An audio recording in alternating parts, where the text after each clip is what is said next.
Dear organizers, dear students, dear colleagues, first to tell you that it's my real pleasure to be here with you and share with you the views, my views, and to some extent views of the central bank on the economic crisis and more problematic challenges and the challenges that the European Union is facing with. So in my presentation, I will focus on 3 blocks. First blocks are a short reminder of the origins and implications of the Eurozone crisis. Then I will speak about how the European policymakers are dealing with it. And the third, what are the main challenges ahead. First, we all know that the US financial crisis was a trigger for the European banking system disruption. European banks were heavily affected through more channels. One of the most important channels is that they had a balance sheet exposure to the US toxic assets. However, the story doesn't finish there. Very important argument is also the precondition, the buffers that the banking system had in the run-up to the European crisis. From the chart here, we can clearly see that the preconditions were not that good in the European banking system. If we compare the leverage of the European system, the brown line here clearly shows that it was in more unfavorable position compared to the US financial system with high leverage, meaning less capital and potentially higher vulnerability of the banking system. So what basically happened? The financial turmoil brought to the fore the interesting deficiencies of the euro area.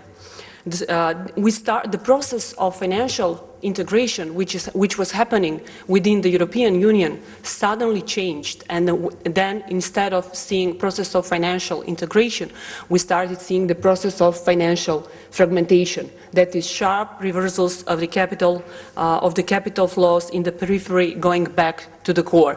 This can be very clearly emphasized if you look at the picture at the bottom of this slide, which shows the exposure of the core economies to the periphery economies. Maybe it looks complicated, but the story is very simple. If we look at Germany, exposure to Germany at the beginning of the crisis to periphery economy was pretty high. For example, to Ireland, exposure was 83% of the German GDP. Exposure to Portugal, to Greece, it was about 20% of GDP, which clearly shows the high financial integration and potential spillover effects to whole European economy. Now, if we go back and look what happened in 2012, we see clearly the process of fragmentation. That is the capital flows going back from periphery to the core economies. So the exposure now of German banking system to the banking systems in periphery areas substantially declined. In Ireland from 80 to 40%, in Portugal to about from 20 to 11%, and similar to Greece.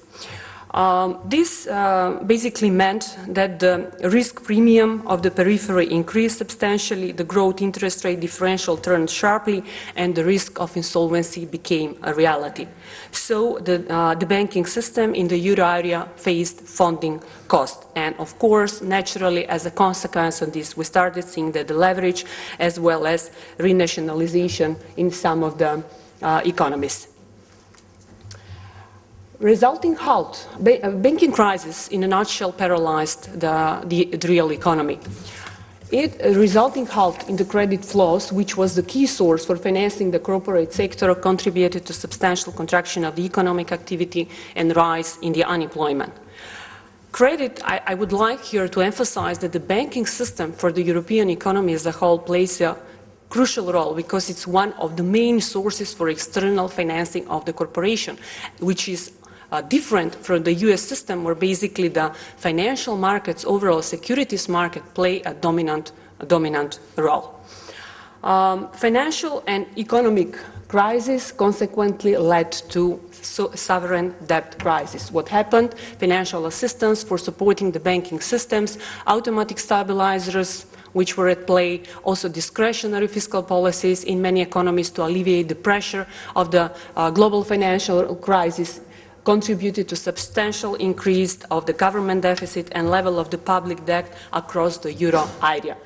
Specifically in some countries, this was even reached unsustainable levels, or the levels that the financial market perceived as unsustainable, and thus questioning the solvency of the public finances in some of the countries.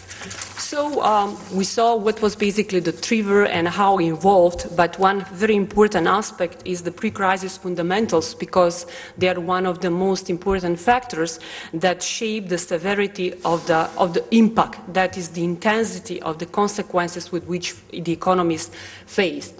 It's clearly the peripheral EU countries with higher macroeconomic imbalances in the pre-crisis period suffered more. How it was possible? I mean, what happened? To a great extent, this is explained by the process of financial integration. The build-up of the imbalances was supported by the easy access to the finance by many economies. We didn't have really clear, solid fundamentals with weak fiscal policy, but seems, and the graph very clearly shows that substantial financial integration and convergence of the nominal interest rate started at the beginning of 2000, and it lasted till the eruption of the crisis, when again we started seeing the verging nominal interest rate and financial fragmentation.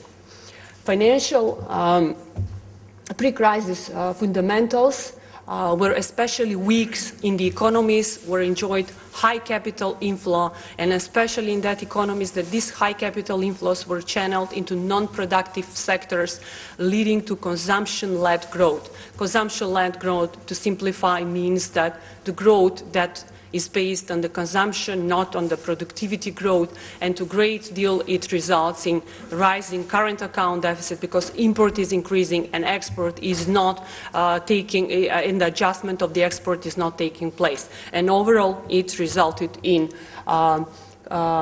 indebtedness of the economies, external and internal indebtedness of many of the economies. So the crisis basically brought to the fore the old debates about the main ingredients which are necessary for having a monetary union. If we remember Mundel's optimal currency criteria for having an efficient monetary union, we can say that many of the criteria are still not fulfilled, meaning that the origin, really the root of the crisis lies back in the past, in the design features of the European Union. Mobility of the factors of production, if we look, yes, capital mobility there is, but not really labor mobility, although the euro it is, but in de facto it is lacking, and it's still work in progress. Financial integration, yes, we see, but we clear without mechanisms to safeguard the buildup of the macroeconomic imbalances. Convergence of the inflation rate, yes, and even I would say too much convergence with very low risk premia that basically in a way encouraged economies to build up imbalances that at some point unwind, causing sharp abruptions of the economic activity. Fiscal integration, even not to mention, there are no clear fiscal transfers, EU budget is low, so it's not really a fiscal union without clear fiscal rules, and not that is only without clear fiscal rules, but the rules that are not clear mechanisms to make them work. So many OCA criteria remain unfulfilled, implying that the economies which are in the European Union, Eurozone are still to some extent, diverse economies. And the crisis clearly showed that these diverse economies combined with single currency appear, this combination clear to be unsustainable. And in the way it confirmed the German economist view debated 15 years ago, that monetary union should be a final stage in the process of, in the coronation of the process of EU integration and not the first stage, and that the preconditions for efficient monetary union are economic and political union, which was opposed to the French monetarist view that the monetary union should lead economic and political union. So while monetary policy is centralized, other macroeconomic policies remain at the national level. So the current policy setup, centralized monetary policy, and the centralized other policies can lead to a buildup of macroeconomic imbalances, and to such extent that they can endanger the financial stability of the whole euro area and more wider because of the cross-border interlinkages of the financial system of the European Union. In particular, this is the case when the mechanisms aimed at ensuring consistent macroeconomic policies do not work. And here in mind, I have Stability and Growth Pact. If we look here, this table clearly shows that basically non-compliance was ongoing before or in the period of run-up to the crisis. Some economies like Greece, Italy, they were permanently breaching the fiscal criteria in terms of the debt, total public debt, in terms of the fiscal deficit. Of course, the Maastricht criteria were breached also by core economies, but not at such high levels as it was taking place in Greece and Italy. For example, Germany, Austria, they were breaching as well, but the breach was slightly above the threshold, about more than 60%. But Italy and Greece, almost permanently, the public debt was above 100%, implying that some of the economies didn't have fiscal buffers that they can use during the process of the crisis with a view to mitigating the effects. And because they didn't have enough room to mitigate these effects, and they still were running expansionary policy to great extent explained by the automatic stabilizers, but anyway, the result were exploding debt that reached even 180% of GDP in some of the economies. What are the policy responses by the European institutions during this crisis?